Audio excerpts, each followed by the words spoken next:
தமிழக மக்கள் அனைவருக்கும் வணக்கம். திருமாவளவன் மீது அதிருப்தியில் இருக்கிறார் தமிழக முதலமைச்சர் விஜய் அவர்கள்.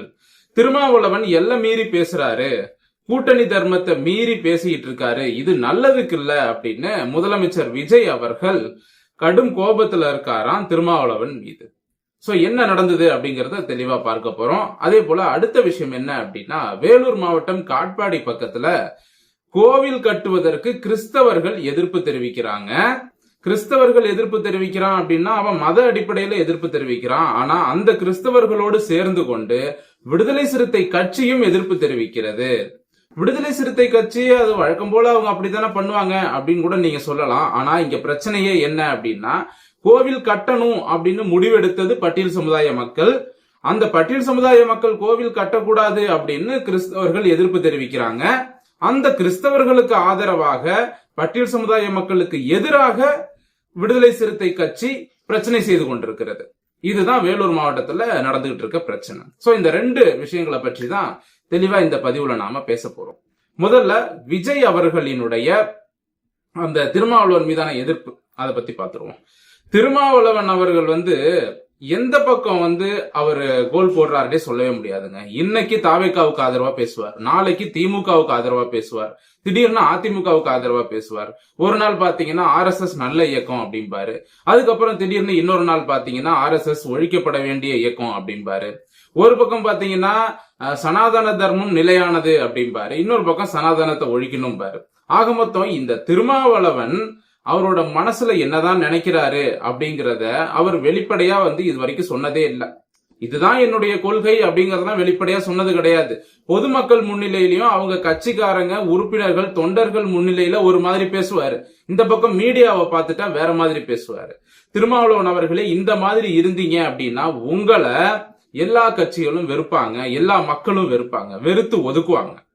இப்ப அப்படித்தான் நம்ம தமிழக முதலமைச்சர் விஜய் அவர்களும் உங்களை வெறுத்து ஒதுக்கி இருக்காரு. என்ன நடந்தது அப்படின்னு பாத்தீங்கன்னா, திருமாவளவன் அவர்கள் சமீபத்துல ஊடகங்கள்ட்ட பேசும்பொழுது தாவேகா ஆட்சிக்கு வந்ததில் எங்களுக்கு விருப்பம் இல்லை அப்படின்னு திருமாவளவன் சொல்லியிருக்காரு. விருப்பம் இல்லை. அதே நேரத்துல கவர்னர் இப்ப கவர்னர் கிட்ட போய் புகார் கொடுத்திருக்காங்க இல்லையா, அதிமுக, பாஜக, திமுக எல்லாருமே தாவேகா ஆட்சி மீது புகார் கொடுத்திருக்காங்க. அது உண்மையாக இருந்தால் கவர்னர் நடவடிக்கை எடுக்கட்டும், அதுல எந்த ஆட்சேபனமும் இல்ல அப்படிங்கிற மாதிரி கருத்து தெரிவிச்சிருக்காரு திருமாவளவன். ஆக மொத்தம் தாவேகா ஆட்சிக்கு வந்ததுல விருப்பம் இல்ல அப்படிங்கறது ஒரு கருத்து ஒரு பக்கம், கவர்னர் தாவேகா ஆட்சி மீது நடவடிக்கை எடுக்கலாம் அப்படிங்கறதையும் திருமாவளவன் பேசியிருக்காரு. இந்த பக்கம் பாத்தீங்கன்னா அப்படியே நம்ம தாவேகா கிட்ட கூட்டணி சேர்ந்து அமைச்சர் பதவியும் வாங்கிக்கிட்டு இன்னைக்கு கெத்தா சுத்தி வந்துகிட்டு இருக்காங்க. எங்களை கேட்க யாரும் இல்ல, நாங்க கூட்டணி ஆட்சியில இருக்கோம், எங்க ஆட்சி தான் நடந்துகிட்டு இருக்கு, நாங்க இல்லன்னா தாவேகாவுக்கு ஆட்சி அதிகாரமே இல்ல அப்படிங்கிற மாதிரி இன்னைக்கு கெத்தா ஊர்ல சுத்தி வந்துட்டு இருக்காரு திருமாவளவனும் வன்னியரசும். அப்புறம் விடுதலை சிறுத்தை கட்சி நிர்வாகிகள் எல்லாம் தலைக்கணம் பிடிச்சு போய் சுத்திட்டு இருக்காங்க. இதுல தாவேகா தொண்டர்கள் தான் இப்ப கடுப்புல இருக்காங்க. நாம அவங்கள கூட்டணியில சேர்த்தோம், அவங்களுக்கு ஆட்சி அதிகாரத்துல பங்கு கொடுத்திருக்கோம், அமைச்சர் பதவி கொடுத்திருக்கோம், எல்லாம் கொடுத்திருக்கோம், எல்லாத்தையும் வாங்கிக்கிட்டு தாவேகா ஆட்சிக்கு வந்ததுல விருப்பம் இல்ல, கவர்னர் தாவேகா ஆட்சி மீது நடவடிக்கை எடுக்கணும், இப்படி திருமாவளவன் பேசிட்டு இருக்காரு, இதெல்லாம் நல்லதுக்கு இல்ல அப்படின்னு தாவேகா தொண்டர்கள் விசிகா மீது அதிருப்தியில இருக்காங்க. விசிகாவுக்கு எதிராக சமூக வலைதளங்களில் தங்களுடைய கருத்துக்களை பதிவு பண்ணிட்டு வராங்க. இதையெல்லாம் கவனிச்ச முதலமைச்சர் விஜய் அவர்கள் திருமாவளவனிடம் இந்த மாதிரி பேசாதீங்க அப்படின்னு ஒரு ரெக்வெஸ்ட் வச்சதாகவும், இருந்தாலும் அதையும் மீறி மீண்டும் மீண்டும் திருமாவளவன் தொடர்ந்து இது போன்ற தாவேகாவுக்கு எதிராக மீடியாக்கள் முன்னாடி பேசிட்டு இருக்காரு. இது விஜய் அவர்களுக்கு கடுப்பை கிளப்பி இருக்கு. சோ விஜய் அவர்கள் ஒரு முடிவு எடுத்திருக்காரு. என்ன அப்படின்னா, இடைத்தேர்தல் வரும் வரை பொறுத்திருப்போம், இடைத்தேர்தல் வந்தவுடன் இடைத்தேர்தல்ல தாவேகா கட்சியில யாரெல்லாம் சேர்ந்த விஐபிகளாக இருக்கட்டும் அல்லது நம்மளா பார்த்து இடைத்தேர்தல்ல வேட்பாளர்களை நிறுத்துவோம்.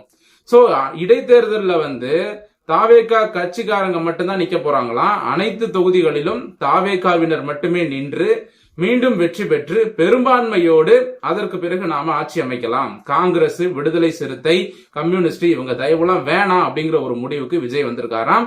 சோ இந்த காங்கிரஸ், கம்யூனிஸ்ட், விடுதலை சிறுத்தை, இந்தியன் யூனியன் முஸ்லீம் லீக் இவங்களுடைய டார்ச்சர் எல்லாம் இடைத்தேர்தல் வரைக்கும் தாங்கித்தான் ஆகணும் அப்படின்னு விஜய் முடிவு பண்ணிருக்காரு. ஏன்னா அவருக்கும் வேற வழி இல்லை.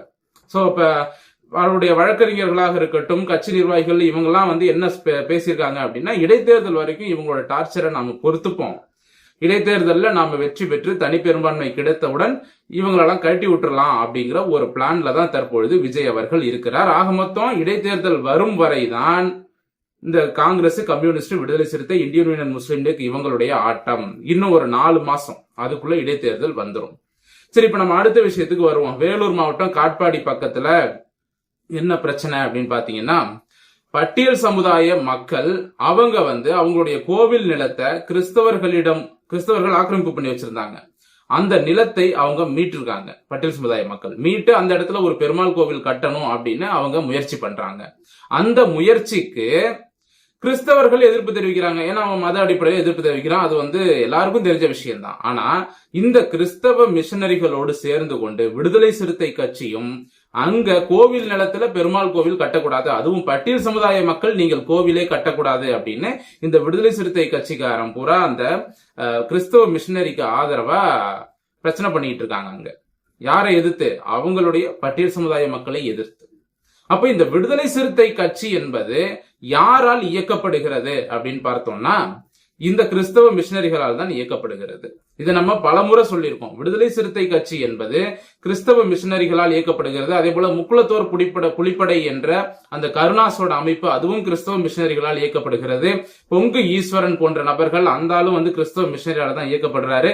இந்த மாதிரி தமிழ்நாட்டில் நிறைய ஜாதி அமைப்புகள் கிறிஸ்தவ மிஷனரிகளால் இயக்கப்படுகிறது. இந்த ஜாதி அமைப்புகள் இந்துக்களுக்குள்ள ஒரு ஜாதிக்குள்ளேயும் சண்டையை தூண்டி விடுற வேலையை செஞ்சுக்கிட்டு இருக்காங்க.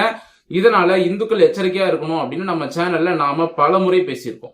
இப்ப அது நிறுவனம் ஆயிருக்கு. விடுதலை சிறுத்தை கட்சி கிறிஸ்தவ மிஷனரிகளால் தான் இயக்கப்படுகிறது.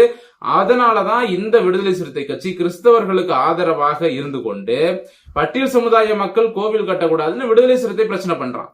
அப்ப இவங்களுடைய நோக்கம் என்ன? விசிகாவினுடைய நோக்கம் என்ன அப்படின்னா, ஜாதி பிரச்சனையை உருவாக்கி இந்த பட்டியல் சமுதாய மக்களை அங்க பாரு அவன் ஒன்னு அடிக்கிறான், இவன் ஒன்னு அடிக்கிறான் அப்படின்னு இவங்களே சில பிரச்சனைகளை உருவாக்கி அதன் மூலமாக இந்த பட்டியல் சமுதாய மக்களை கிறிஸ்தவ மதத்திற்கு மாற்றக்கூடிய ஒரு ஏஜென்ட் வேலையைத்தான் இந்த விடுதலை சிறுத்தை கட்சி செய்து கொண்டிருக்கிறது.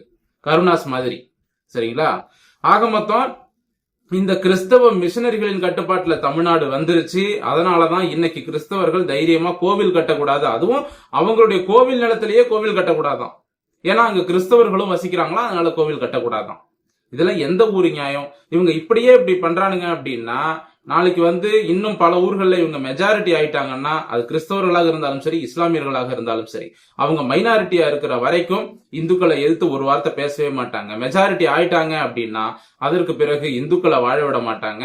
ஒரு கோவில் திருவிழா நடத்த முடியாது, சாமி கும்பிட முடியாது, கோவிலை இழுத்து பூட்ட வேண்டிதான். இதற்கு எடுத்துக்காட்டு மேல் விசாரம். அங்க என்ன நடந்துட்டு இருக்குன்னு எல்லாருக்கும் தெரியும். அதே போல பெரம்பலூர் மாவட்டத்துல வீக்களத்தூர், அங்கேயும் முஸ்லிம்கள் முதல்ல ஒரு கடை வியாபாரம் அப்படின்னு உள்ள நுழைஞ்சாங்க. இன்னைக்கு அங்க பெரும்பான்மையாகி அங்க இந்துக்கள் முஸ்லிம்கள் பெரிய அளவுல பிரச்சனை போயிட்டு இருக்கு.